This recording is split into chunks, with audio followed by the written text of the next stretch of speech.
नमस्कार, इस खास बुलेटिन में आपका स्वागत है। मैं हूं रुचि शर्मा। लिक्विडेशन का प्रेशर क्रिप्टो करेंसीज पर जारी है। 2022 के अंत के करीब आते ही बिक्री की गतिविधि और तेज हो गई है। पिछले 24 घंटों में प्रमुख क्रिप्टो करेंसी का मूल्य कम हो गया है। Most popular crypto currency bitcoin $16,500 के निशान के करीब ट्रेड कर रही है, जबकि इथेरियम को $1,200 के स्तर से नीचे देखा गया है। इस बीच मंदी की आशंका ने जोखिम भरी एसेट्स को झटका दिया है। ऐसे में global crypto market cap $796.01 billion है, जो पिछले दिन की तुलना में 1.39% कम है। पिछले 24 घंटों में total crypto market volume $31.04 billion है, जो 16.82% की वृद्धि करती है। D5 की टोटल वॉल्यूम वर्तमान में $1.12 बिलियन है, जो टोटल क्रिप्टो मार्केट 24 घंटों की वॉल्यूम का 6.82% है। सभी स्टेबल कॉइन्स की वॉल्यूम अब $29.08 बिलियन है, जो टोटल क्रिप्टो मार्केट के 24 घंटे की वॉल्यूम का 93.68% है। बिटकॉइन का डोमिनेंस वर्तमान में 40.08% है। इन सबके बीच बिटकॉइन पिछले 24 घंटों में 1% की गिरावट के साथ $16,500 के आसपास ट्रेड कर रहा था। ईथर ने उसी समय सीमा के दौरान 1.69% नीचे जाते हुए $1,190 के आसपास ट्रेड किया। 28 दिसंबर को फॉर्म 8 के फाइलिंग के अनुसार माइक्रो स्ट्रैटेजी ने अपनी कॉर्पोरेट बैलेंस शीट पर एसेट रखने की शुरुआत के बाद से पहली बार बिटकॉइन बेचा है। ऐसे में बिक्री के समय $11.8 मिलियन मूल्य के 704 बिटकॉइन को लिक्विडेट किया है। कंपनी ने फाइलिंग में कहा, माइक्रो स्ट्रैटेजी पिछले कैपिटल गेन्स के अगेंस्ट इस लेन देन से होने वाले कैपिटल लॉसेस को वापस ले जाने की योजना बना रही है। इस तरह के कैरी बैक्स वर्तमान में फेडरल इनकम टैक्स लॉस के तहत उपलब्ध हैं। डॉक्यूमेंट के अनुसार माइक्रो स्ट्रैटेजी ने 22 दिसंबर को बिटकॉइन की बिक्री की। इसके बाद कंपनी ने 2 दिन बाद 810 बिटकॉइन खरीदे। 1 नवंबर और 24 दिसंबर के बीच खरीदे गए 2,395 बिटकॉइंस को जोड़ा। माइक्रो स्ट्रैटेजी अब $30,397 की एवरेज कॉस्ट पर लगभग 132,500 बिटकॉइंस का मालिक है। SEC फाइलिंग के अनुसार टेक्नोलॉजी कंपनी माइक्रो स्ट्रैटेजी ने अपनी माइक्रो स्ट्रैटेजी सब्सिडरी कंपनी के माध्यम से 1 नवंबर से 21 दिसंबर के बीच लगभग 2,395 बिटकॉइंस को $42.8 मिलियन नकद में खरीदकर अपने बिटकॉइन स्टॉक पाइल को बढ़ाया है। 22 दिसंबर को कंपनी ने लगभग 704 बिटकॉइन को $11.8 मिलियन में बेचा, ये मानते हुए कि नुकसान पिछले कैपिटल गेन्स की भरपाई करेगा।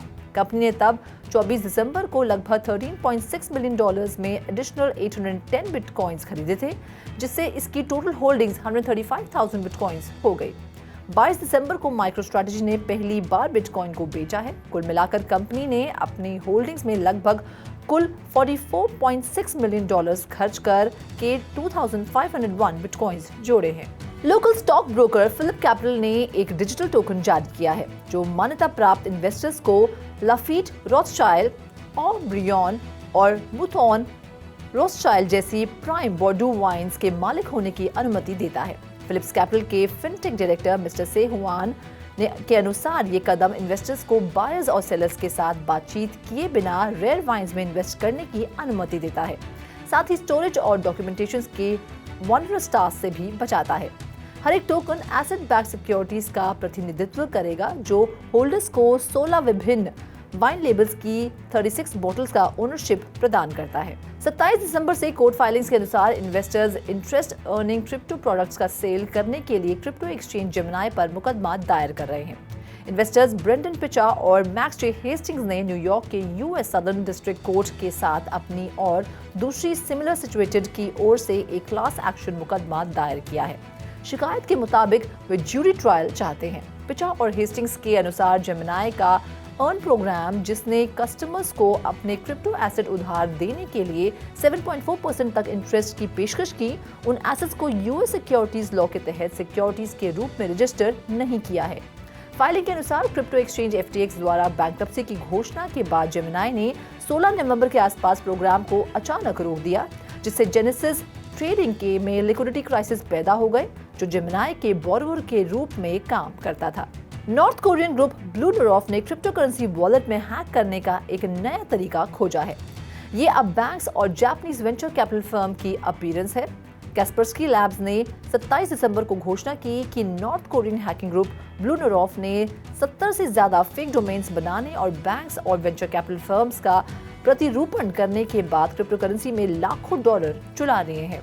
इन्वेस्टिगेशन के मुताबिक कई domains Japanese venture capital firms के जैसे ही थे, जो उस देश में यूजर और कंपनी के डेटा में गहरी रुचि का संकेत देते हैं। उन्होंने ये भी कहा कि इस्तेमाल किए गए इंफ्रास्ट्रक्चर पर रिसर्च करने के बाद हमने इस ग्रुप द्वारा इस्तेमाल किए गए 70 से ज्यादा डोमेन की खोज की, जिसका मतलब है कि वे रिसेंटली बहुत एक्टिव थे।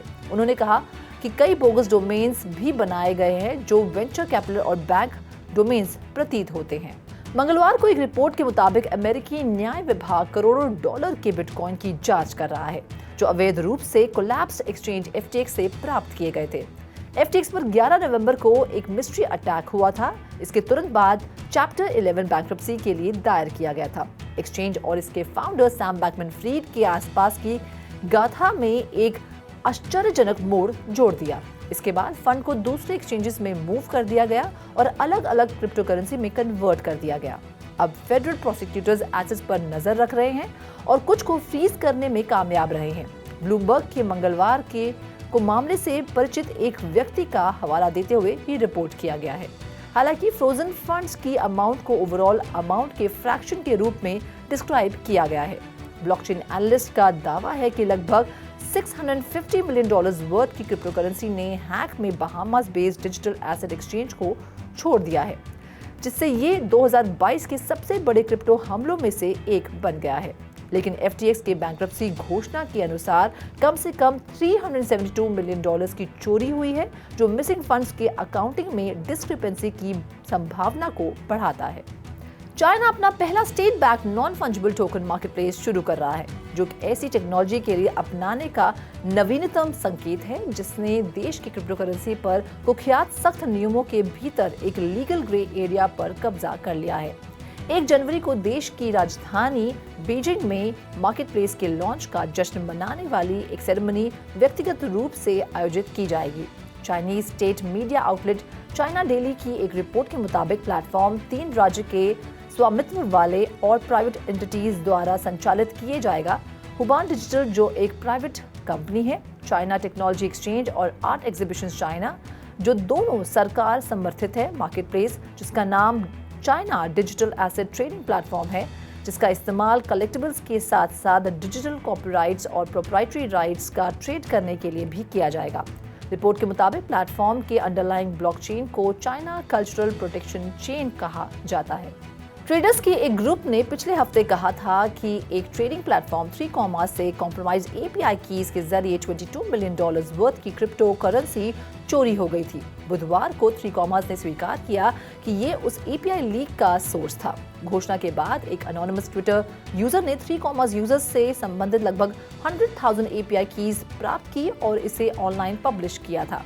3 ने शुरू में जोर देकर कहा कि इसके अंत में कोई सिक्योरिटी इशू नहीं था और को-फाउंडर यूरी सोरोकिन ने ट्वीट कर बार-बार सुझाव दिया कि फिशिंग अटैक के कारण यूजर्स को अपना डेटा छोड़ना पड़ा था। लेकिन बुधवार को सोरोकिन ने ट्वीट किया कि हमने हैकर के संदेश को देखा और पुष्टि कर सकते हैं कि फाइल्स में डेटा सही है।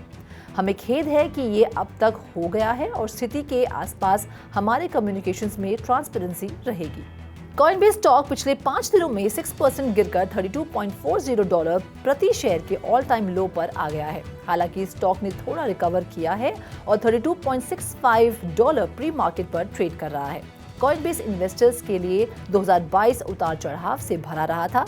कंपनी के स्टॉक में साल भर में लगभग 87% और पिछले महीने में 23.19% से ज्यादा की गिरावट आई है। एक्सचेंज, जो वर्तमान में ट्रेड की वॉल्यूम के हिसाब से तीसरा सबसे बड़ा क्रिप्टो एक्सचेंज है, को रेगुलेशन से जुड़े आशंकाओं और FTX कंटेजन के प्रभाव से इस सेक्टर में इन्वेस्टर का विश्वास कम होता जा रहा है। फर्म के रेवेन्यू में भी गिरावट आई है। कंपनी ने 2022 के 3rd क्वार्टर में $576 मिलियन का नेट रेवेन्यू दर्ज किया, जो पिछले 3rd क्वार्टर के $803 मिलियन से 28% कम है। इस खास बुलेटिन में फिलहाल इतना ही। आप देखते रहिए 3.0 TV।